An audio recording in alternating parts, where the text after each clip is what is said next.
विदेश में नौकरी। दोस्तों, ये कहानी उन लोगों को समर्पित है जिन पर विदेश जाके जल्द से जल्द अमीर बनने की सनक सवार होती है। अरे भाई विनोद, सूट बूट क्या बात है? इतना तैयार होकर कहाँ जा रहे हो? एयरपोर्ट जा रहा हूँ। मेरी विदेश में नौकरी पक्की हो गई है। ओह, विदेश मतलब नेपाल ना? ओहो, अच्छा अच्छा, इसका मतलब तुम नेपाल जा रहे हो नौकरी करने? छोटे लोग छोटी सोच। अरे मैं साउथ अफ्रीका जा रहा हूँ, यहाँ से 10 गुना तनख्वाह पर। चलो हटो भी, मुझे देर हो रही है। ये सुनकर चेलाराम की आंखें फटी की फटी रह जाती है। अगले दिन चेलाराम की पत्नी आग में घी डालने का काम करती है। आप भी अपने दोस्त की तरह विदेश में नौकरी क्यों नहीं करते? लल्लू राम बन के कब तक यहाँ मामूली सी नौकरी करते रहोगे? यहाँ की थोड़ी सी कमाई में मुझे हमारा तो कोई भविष्य नहीं दिखाई देता। हाँ, तुम ठीक ही कहती हो। उसी शाम चेलाराम के पिताजी कहते हैं, क्या कहा? विदेश जाएगा? अरे तेरा बाप भी कभी विदेश गया था क्या? इसीलिए तो मैं जाना चाहता हूँ पिताजी।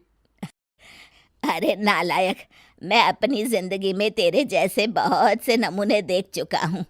तू लोगों की हवाई बातों में आकर कोई ऐसा फैसला मत कर देना कि बाद में तुझे ही पछताना पड़े। क्या पिताजी, आप भी पैसे वाला बनना है तो पैसे वालों के बीच रहना तो पड़ेगा ना। अपने देश में गरीबी के सिवा रखा ही क्या है? यहाँ तो लोग सिर्फ जिंदगी काट रहे हैं, मुझे तो जिंदगी जीनी है।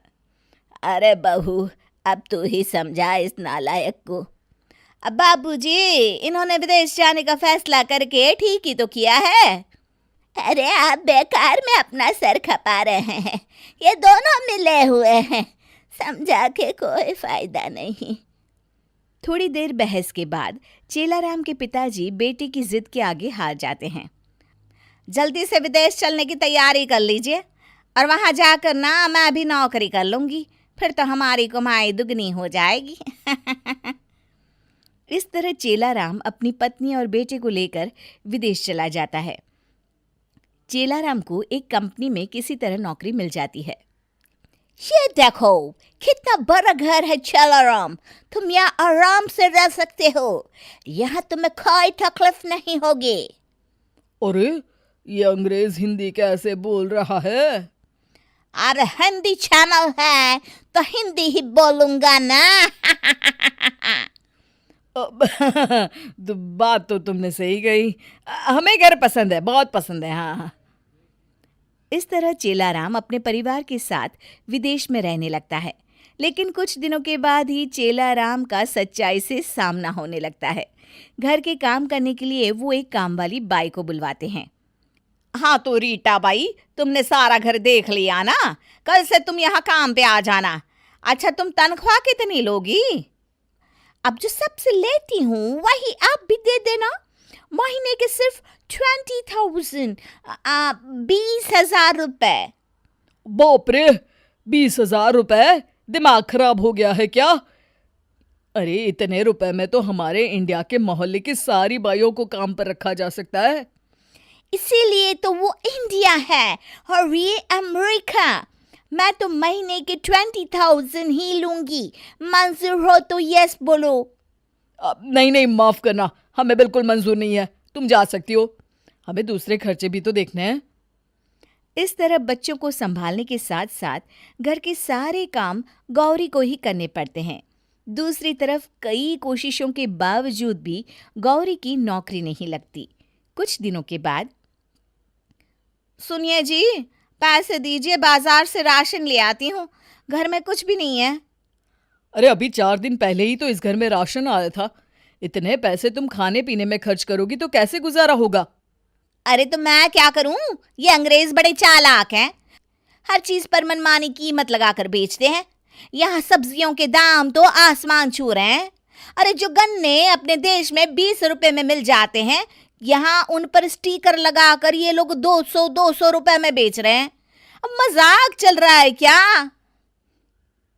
हाय राम, यहाँ तो हर तरफ लूट मची है। अरे बच्चों की पढ़ाई को ही ले लो, इतनी महंगी कि पूछो मत। मेरी तो कुछ समझ में नहीं आता। अरे यहाँ तो सड़क पर चलना भी मुश्किल है।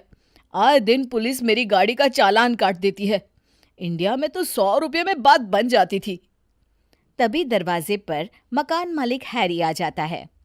चलो राम, आज एक तारीख है, इस घर का किराया निकालो, पूरे 30,000, 30,000 रुपए।